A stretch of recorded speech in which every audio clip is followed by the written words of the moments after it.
Assalamualaikum warahmatullahi wabarakatuh. Perkenalkan, nama saya Sri Widayanti dari kelas manajemen 19L. Baik, di sini saya akan menjelaskan tentang strategi pemasaran. Strategi pemasaran usaha kecil. Pemasaran merupakan salah satu kegiatan bisnis yang terdiri dari penetapan harga, pendistribusian barang, serta pempromosian barang guna memenuhi kebutuhan pasar dan menyebarluaskan barang atau jasa hasil produksi usaha tersebut. Ada beberapa konsep-konsep inti dari pemasaran, yaitu kebutuhan, keinginan, permintaan, produk, pertukaran, transaksi, serta pasar.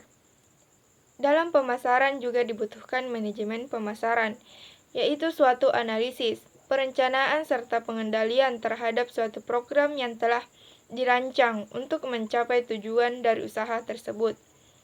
Selain itu, dalam pemasaran juga terdapat beberapa pendekatan dalam melakukan pemasaran tersebut.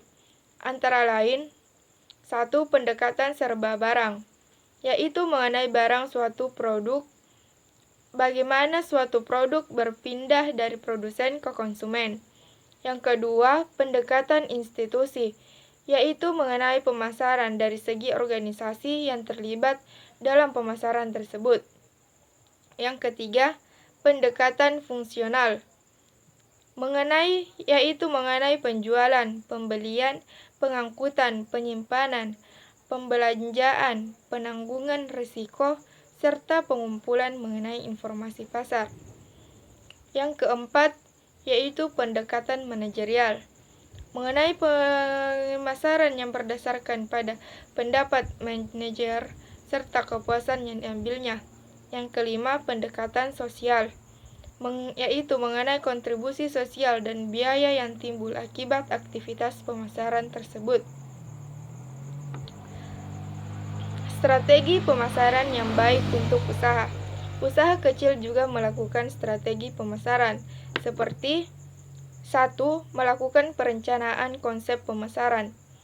Hal ini termasuk merencanakan anggaran pemasaran, strategi pemasaran produk, dan sebagainya yang berhubungan dengan pemasaran. Yang kedua, menentukan target pasar yang tidak terlalu luas. Target yang terlalu luas belum tentu dapat menyukseskan pemasaran. Jadi alangkah baiknya apabila pemasaran dilakukan pada target yang tidak terlalu luas. Yang ketiga, menghitung anggaran pemasaran. Perhitungan anggaran tersebut haruslah akurat agar tidak terjadi kesalahan ke depannya. Karena biasanya usaha kecil melakukan perhitungan anggaran dengan tidak terlalu akurat sehingga menyebabkan pemborosan.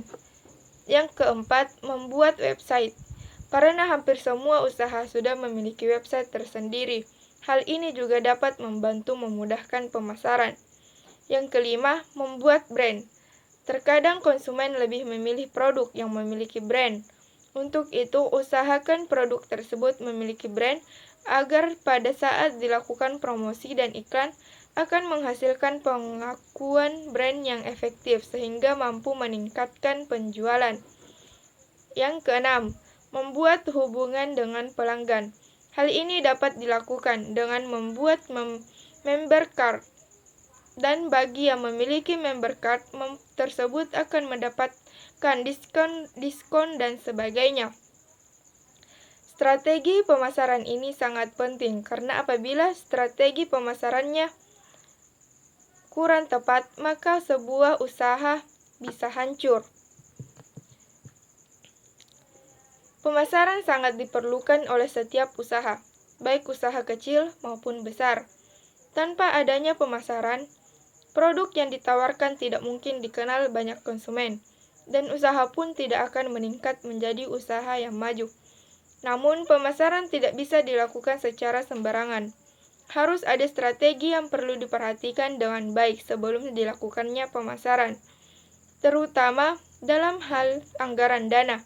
Berhubungan anggaran dana yang dimiliki usaha kecil terbatas, maka perlu dilakukan pengoptimalan pemasaran untuk meminimumkan biaya yang dikeluarkan.